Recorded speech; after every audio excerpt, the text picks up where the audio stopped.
Kelanjutan dari pertemuan kita yang lalu, kita masuk dalam sebuah contoh ya.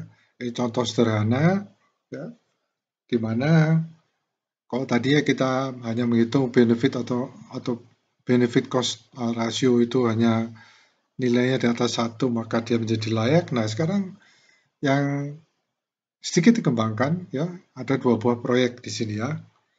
Sebenarnya perusahaan ini membutuhkan satu proyek ya. Sebuah perusahaan mempertimbangkan alternatif 2 buah proyek sarana produksi. Ya. Proyek A ya, dalam hal ini adalah untuk semacam mesin pendukung ya. Ya, kalau mesin pendukung proyek A ini dan mempunyai suatu spesifikasi tertentu, sedang proyek B juga spesifikasi tertentu. Proyek A nilai sekarang dari manfaat yang diharapkan dari proyek ini adalah 60 miliar. Jadi kalau kita memilih proyek A itu diharapkan kita akan mendapatkan manfaat 60 miliar ya. Nilai biaya sekarang adalah 30 miliar. Ya. Sedangkan proyek B, nilai sekarang dari manfaat, ya ini present value ya, manfaat ya, dari manfaat itu adalah 90 miliar. Ya. Kemudian nilai biaya sekarang adalah 30 miliar. Ya, sama ya. Hitung rasio manfaat biaya dan evaluasi proyek mana yang paling menguntungkan. Ya. Ya kalau kita lihat di sini memang terlalu ekstrim ya, contoh yang diberikan. Ya karena paling kalau kita kalau melihat keuntungan 9 miliar sudah pasti kita akan pilih ini ya. Tetapi ya kondisinya ada sekarang adalah kebetulan 3 miliar 30 miliarnya sama. Karena ini contoh ya. Mari kita belajar mengambil keputusan berdasarkan benefit cost ratio atau rasio manfaat biaya. Nah, penyelesaiannya. Proyek A, kita gunakan data berikut ini untuk menghitung rasio manfaat biaya. Ya, jumlah detailnya. Nilai sekarang dari manfaat yang diharapkan dari proyek 60 miliar. Ya, jadi ini belum ada ya. Proyeknya belum ada, cuma tawarkan seperti ini. Nah, nilai sekarang, ya, jadi saya misalkan sekarang ini, misalkan 60 miliar itu kita dapatkan misalnya 3 tahun, ya kita mundurkan nilai sekarang ya berapa? Ya, karena itu kalau jalan seakan-akan kalau dia jalan, ya itu mendapatkan manfaat 60 miliar. Ya. Sedangkan biaya proyeknya sendiri 30 miliar. Kita mundurkan juga ke nilai sekarang. Ya, masih ingat ya, direview lagi. Baik, kita masukkan dalam ini paling mudah ya. Kita masukkan di dalam yang disebut dengan spreadsheet. Ya. Present value atau PV, keuntungan yang diharapkan dari proyek A adalah 1, 2, 3, 4, 5, 6, 7, 8, 9, 60 miliar ya. Nah, present value proyeknya, ya biaya proyeknya yang kita bayarkan ke proyek itu adalah 30 miliar. Ya, sehingga benefit cost ratio-nya adalah ini ya sel atas ini dibagi sel bawah itu adalah 2. Ya.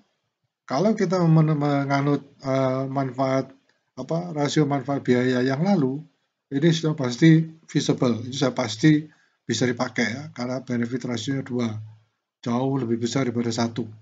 Ya, tapi tunggu dulu, ini contoh lain. Ya. Dan karena di atas 1 memenuhi syarat. Ya, tapi tunggu dulu, ya. Kita lihat ada 2 proyek ini. Mari kita tinjau proyek yang kedua. Proyek B, gunakan data berikut ini menghitung rasio manfaat biaya. Ya. Proyek B, manfaatnya itu 90 miliar. Ya, 90 miliar itu setelah kita PV kan ya, present value ya, itu 90 miliar. Sepintas saja ya. Nah, sedangkan present value untuk biaya proyek B adalah 30 miliar. Sehingga kalau ini ya, kita lihat ya, B3, ini sel B3 dibagi B4, itu ketemuannya keluarnya adalah 3.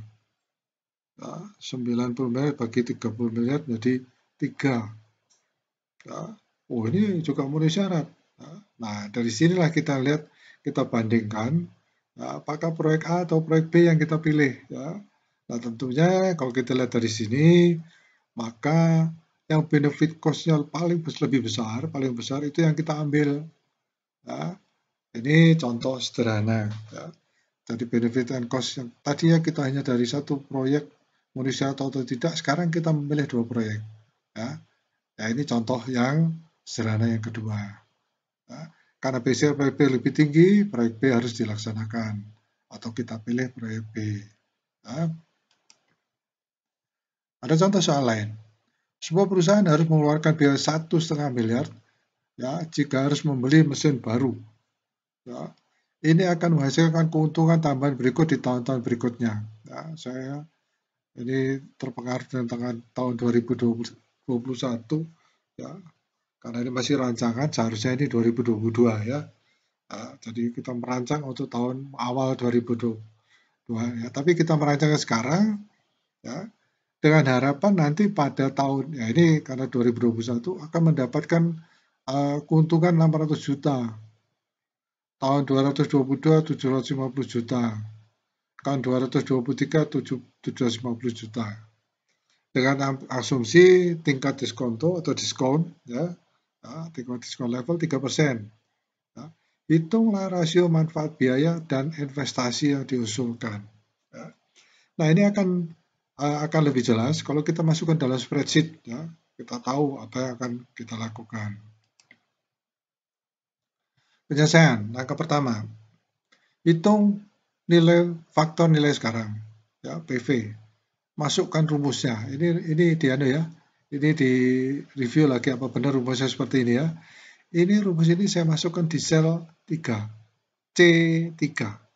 Nah, saya sengaja membuat seperti ini dan ini selnya ya, sel C3-nya terlihat ya, supaya nanti Anda bisa mencoba langsung ya, hingga terbiasa menghitung nilai-nilai PV ini. Ya. Itu langkah pertama.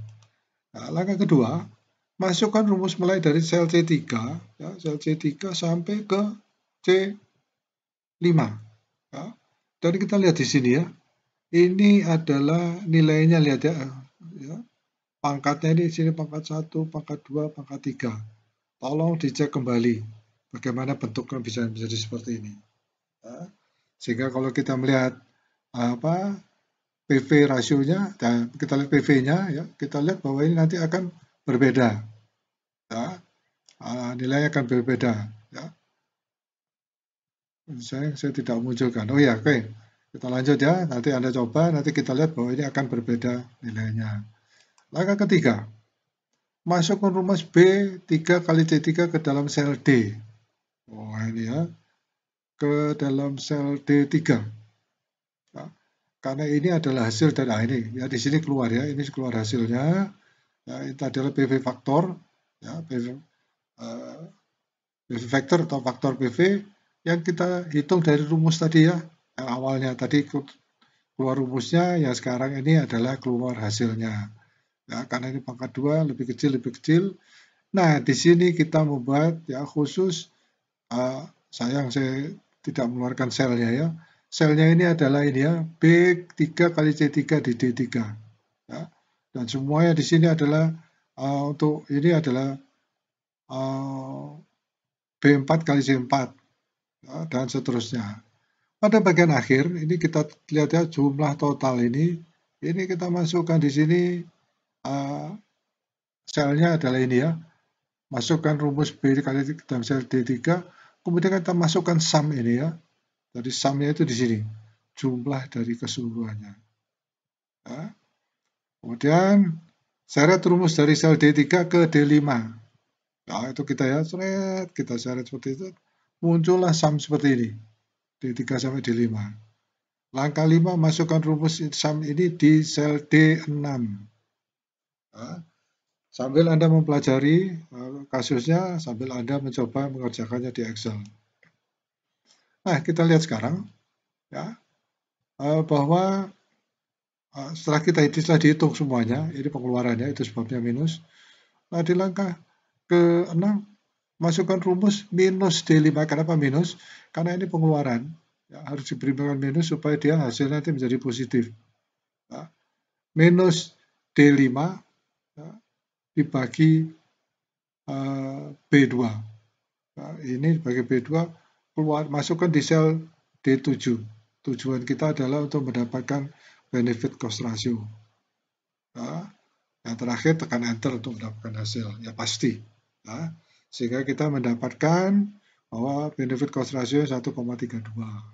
Nah, Nah, ini adalah selnya semua ya. Jadi selnya saya munculkan semuanya.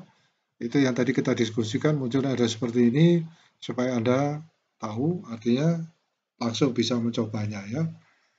Mudah-mudahan ini tidak ada yang salah ya, sehingga Anda bisa langsung mencobanya.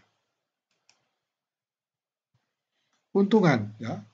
Manfaat menggunakan rasio manfaat biaya adalah membantu membandingkan berbagai proyek dalam satu jangka waktu dan membantu untuk lebih cepat memutuskan proyek mana yang harus disukai dan proyek mana yang harus ditolak.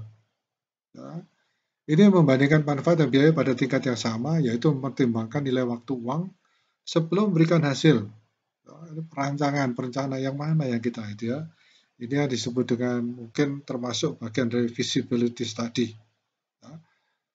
Hasil apapun berdasarkan angka absolut karena mungkin ada skenario bahwa proyek tersebut tampak menguntungkan tanpa mempertimbangkan nilai waktu. Dan ketika kita mempertimbangkan nilai waktu, rasio manfaat biayanya kurang dari 1. Nah, ini yang berbahaya. Ya. Tapi karena ini adalah contoh-contoh sederhana, ya, jadi sementara ada beberapa bagian yang tidak dipertimbangkan. Ya. Nanti kalau kita sudah menghitung proyek yang benar, ya, kita akan memilihnya berdasarkan ada satu lagi poin yang disebut dengan break even point. Ya, kapan dia break even point. Ini keuntungannya. Nah, sekarang kita lihat kekurangannya. Batasan utama BCR adalah karena ia mengurangi proyek menjadi hanya angka ketika kegagalan atau keberhasilan proyek, ekspansi atau investasi dan lain-lain. Bergantung pada berbagai variabel dan faktor lain. Dana ini dapat dilemahkan oleh kejadian yang tidak terduga. Poin penting, hal-hal berikut harus dipertimbangkan. Harus diperhatikan sebelum mengambil keputusan berdasarkan rasio manfaat biaya ya. Sebelum kita berdasarkan kita ini harus pertimbangan. Ya. Hanya mengikuti aturan bahwa sukses berarti di atas 1 dan gagal atau menolak keputusan akan berarti BCR di bawah 1 dapat menyesatkan dan menyebabkan ketidaksesuaian dengan proyek di mana investasi besar dilakukan. Ya. Mungkin kita akan berpikir kalau BCR-nya di bawah 1 mungkin bisa diterima gitu ya. Tapi banyak pertimbangan ya, itu yang kekurangannya dari ini ya. Oleh karena itu BCR harus digunakan sebagai alat penghubung dengan jenis analisis yang berbeda seperti penggunaan NPV atau IRR. Ya. Faktor kuantitatif lainnya dan kemudian buat keputusan yang paling baik. Ya, itu.